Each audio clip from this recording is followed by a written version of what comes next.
We are continuing with the NCERT textbook questions, and yes, it's been a while since I uploaded a video, and I'd like to apologize for the same.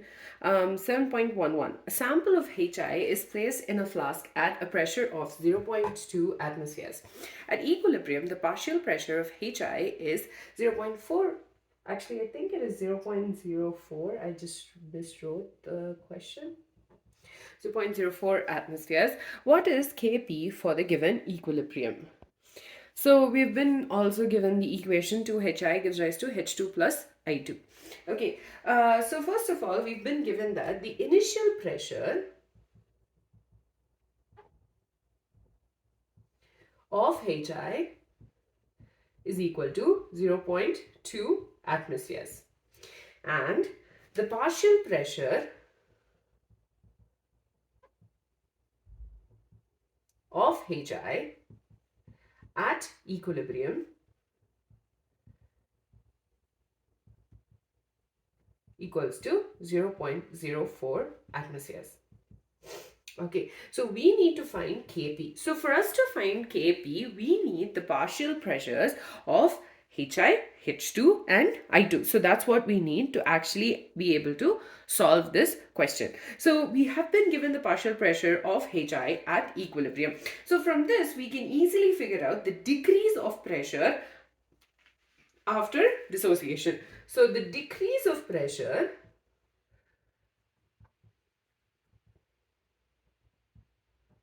after dissociation of HI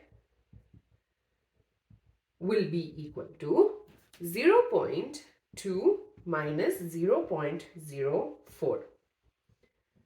So this is equal to 0.16 atmospheres. So this is the decrease in pressure. Okay, now, so so here we have that 0.16 is the decrease of pressure after dissociation. So let's write the equation. 2HI gives rise to H2 plus I2, right? So initially you'll have 0.2 atmosphere, and then this will be 0 and 0, right? And then it's a closed container, so you do not have any chance of stuff escaping the container. So at equilibrium,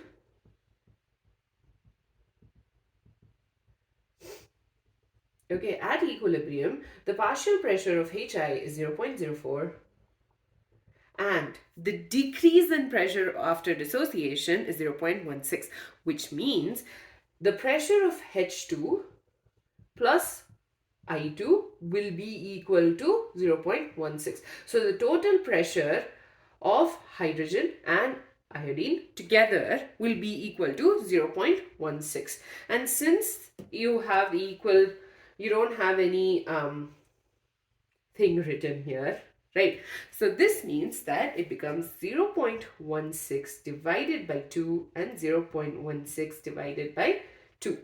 So basically, you have the decrease in pressure from the, we have been given the partial pressure of HI at equilibrium, right? And then based on that, we are able to calculate the decrease of pressure after dissociation, which is 0.16. So 0.16 will be the pressure of hydrogen and iodine together.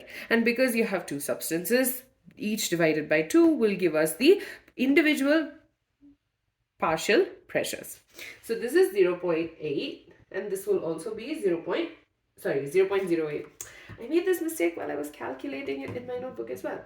So 0.08 and 0.08. Right. So from this we get at equilibrium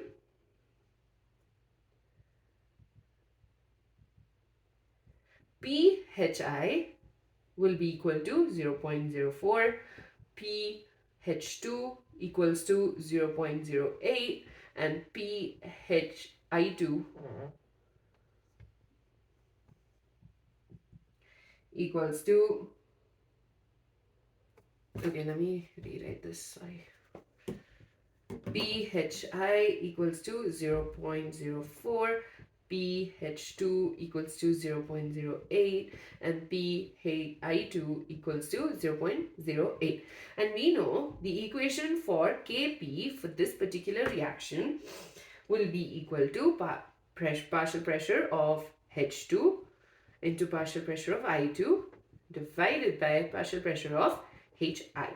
So this is equal to 0.08 into 0.08 divided by 0.04 square, because you have this 2 right here.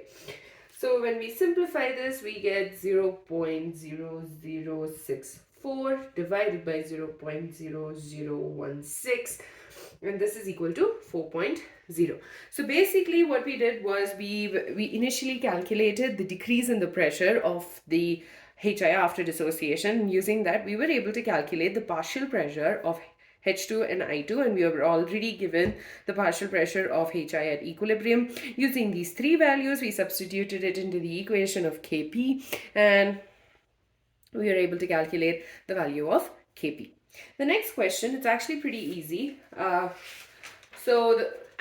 a mixture of 1.57 moles of N2 and 1.92 moles of H2 and 8.13 moles of NH3 is introduced into a 20-liter reaction vessel at 500 Kelvin. At this temperature, the equilibrium constant Kc for the reaction so-and-so is 1.7 into 10 to the power 2. Is the reaction mixture at equilibrium? If not, what is the direction of the net reaction? So we've moved on from like the questions related to the equilibrium constant to actually figuring out if it's a forward or a backward reaction, right? If you remember, we've had the ways of us being able to figure out if the reaction is a forward or backward reaction. And like one of them, okay, let's first write down what's been given. So let's write down what's been given. That is, first of all, the initial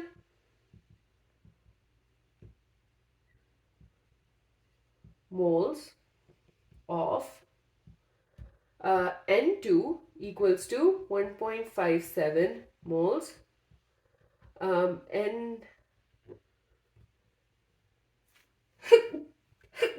excuse me, H2 equals to 1.92 moles, and NH3 equals to 8.13 moles.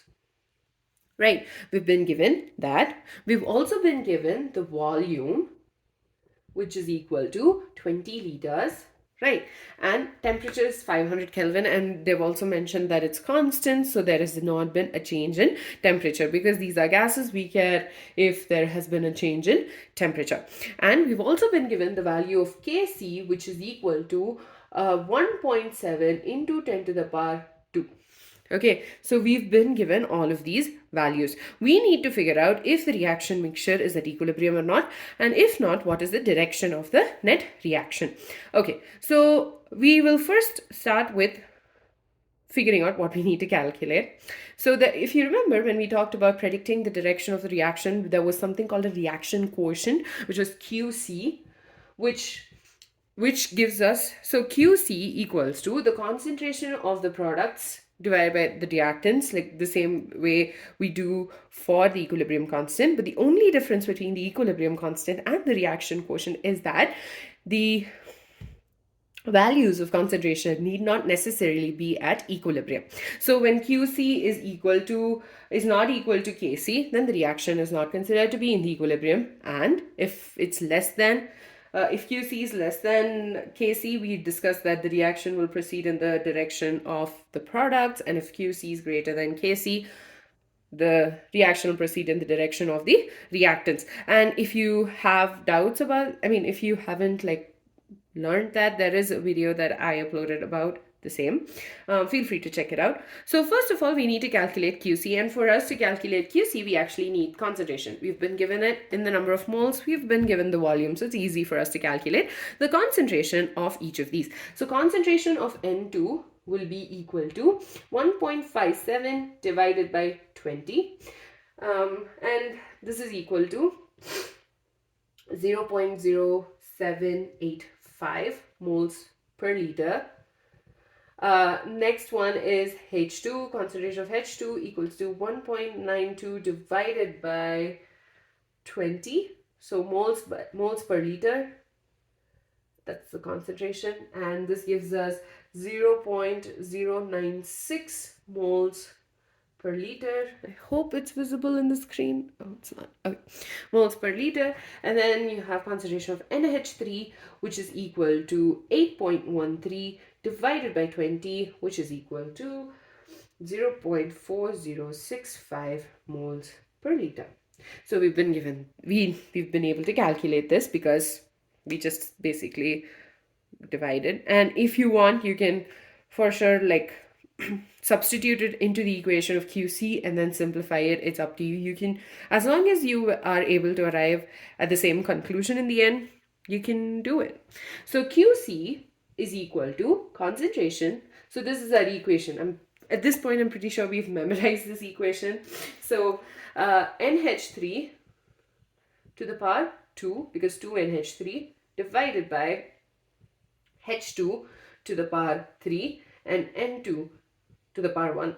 Okay, and remember, since we're calculating QC, we do not care about the fact that these concentrations are not necessarily at equilibrium. So this is equal to, so we're just going to substitute it, 0.4065 square divided by 0.096 cube into 0.0785. So we simplify this. So we get 0.1652 divided by 0.00088 into 0.0785. And then we simplified further. 0.1652 divided by 0.000069, and this gives us 2394.202, which is equal to 2.4 into 10 to the power 3. Now, we have the value of Kc as 1.7 into 10 to the power 2. So, let's do this. Let's get them both in the same, 10 to the power whatever value. So, Qc will also be equal to 294 into 10 to the power 2. Right? And then Kc equals to 1.7 into 10 to the power 2. So it's so obvious that Qc is greater than Kc. So first of all, since Qc is not equal to Kc, the reaction is not in equilibrium. And since Qc is greater than Kc, the direction of the reaction will proceed in the direction of the reactants, which is, so it'll go from NH3 to give rise to N2 plus 3H2. So that's it. So basically we were given the number of moles of nitrogen, hydrogen and ammonia. We were also given the volume. We had to calculate, and we were also given the value of Kc, that's the equilibrium constant. And we had to calculate if the reaction is at equilibrium or not, and we had to also figure out what the direction of the reaction was. So we use the reaction quotient Qc, where it does not necessarily need to have the concentrations at equilibrium. So basically using Qc, we calculated the value of Qc, and since Qc is not equal to Kc, the reaction is not in equilibrium. So if for some reason we had the value of Qc equals to 1.7 into 10 to the power 2, then the reaction was in equilibrium. But it's not the case, so reaction is not in equilibrium. Also, Qc is greater than Kc, and because of that, we know that when Qc is greater than Kc, the reaction is in the direction of the reactants. So it's in the backward reaction. With that, we're done with question 7.12. In the next video, we will be continuing with the NCERT exercises, and I know there are so many.